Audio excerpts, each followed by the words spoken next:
ओम गंग गणपतये नमो नमः। श्रीमद्भागवत महापुराण तीर्थया स्कंध अथ विश्वाध्याय भाग 2। ब्रह्मा जी की रची हुई अनेक प्रकार के सृष्टियों का वर्णन। प्रभुत प्रत्यक्ष सबके हृदय के जानने वाले हैं। उन्होंने ब्रह्मा जी की आतुरता देखकर तुम इस काम कुलुषित शरीर को त्याग दो। ब्रह्मा जी को भगवान को यो कहते हैं, उसने यह शरीर भी छोड़ दिया। ब्रह्मा जी का छोड़ा हुआ शरीर एक सुंदरी स्त्री संध्या देवी के रूप में परिणत हो गया।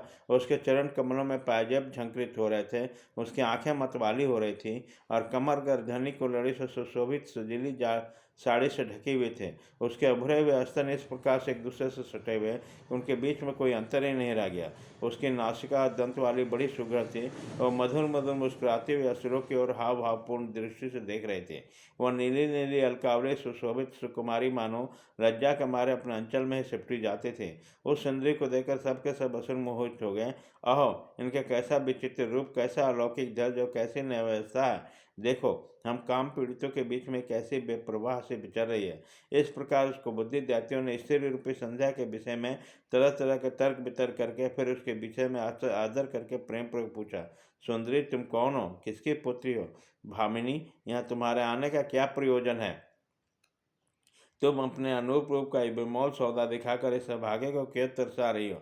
अबले तुम कोई भी क्यों न हो, मैं तुम्हारा दर्शन हुआ है, बड़े सौभाग्य बात है। तुम अपना गेंद उछाल उछाल कर तो दर्शनों को मन को मच्छर डालती हो। सुंदरी, जब तुम उछलती हो तो गेंद पर अपनी हथेली की थपकी मारती हो, तब तुम्हारा चरण कमल एक जगह नहीं ठहरता। तुम्हारा कटी प्रदेश स्तनों के भार से थक जाता है और तुम्हारी निर्मल दृष्टि से थकावट झलकने लगती है।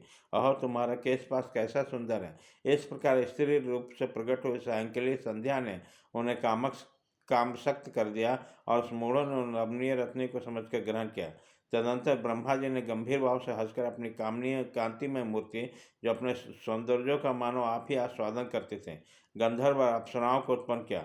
उसने ज्योतिष चंद्रिका रूप में अपने कांतिमय प्रिय शरीर को त्याग दिया और उसी के विश्वासों आदि गंधर्वों ने प्रसन्नतापूर्वक ग्रहण किया। इसके पश्चात भगवान ब्रह्मा ने अपनी तंद्रा से भूत पिशाच उत्पन्न किए।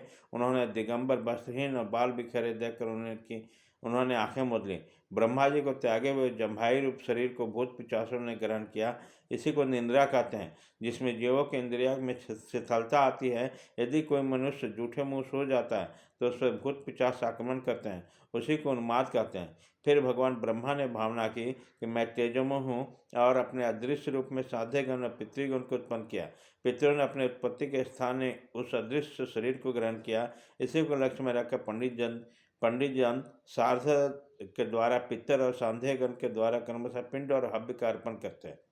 अपनी तिरोधानी शक्ति से ब्रह्मा जी सिद्ध और विद्याधरों की सृष्टि की, अपना वो अंतर्ध्यान नामक अद्भुत शरीर दिया। एक बार ब्रह्मा जी ने अपना प्रतिबिंब देखा, तब अपने को बहुत से सुंदर मानकर प्रतिबिंब से किन्नर और किम पुरुष उत्पन्न हुए। उन्होंने ब्रह्मा जी को त्याग देने पर उनका प्रतिबिंब शरीर ग्रहण किया। इसलिए सब लोग उषा काल में अपने पत्नियों के साथ मिलकर ब्रह्मा जी के गुण क्रम आदि का गान किया करते हैं। एक बार ब्रह्मा जी की सृष्टि में वृद्धि न होने के कारण चिंतित होकर हाथ पैर आदि अवयव को फैलाकर लेट गए। फिर क्रोधवश उस भोग में शरीर को त्याग दिया। उससे जो बाल झड़ के गिरे वही हुए और हाथ पर सिकोड़ कर चलने वाले क्रोध स्वभाव सर्प और नाग हुआ, जिनका शरीर फल रूप में कंधे के पास बहुत फैला रहता है। एक बार ब्रह्मा जी ने अपने को कृत्य से अनुभव किया और उस समय अंत में अपने मन से मनुओं की सृष्टि की। वे सब प्रजा की वृद्धि करने वाले हैं। इस मनुष्य ब्रह्मा जी ने उसके लिए अपने पुरुषकार शरीर त्याग दिया। मनुओं को देखते हुए सबसे पहले उत्पन्न हुए देवता गंधर्वादी ब्रह्मा जी को स्तुति करने लगे।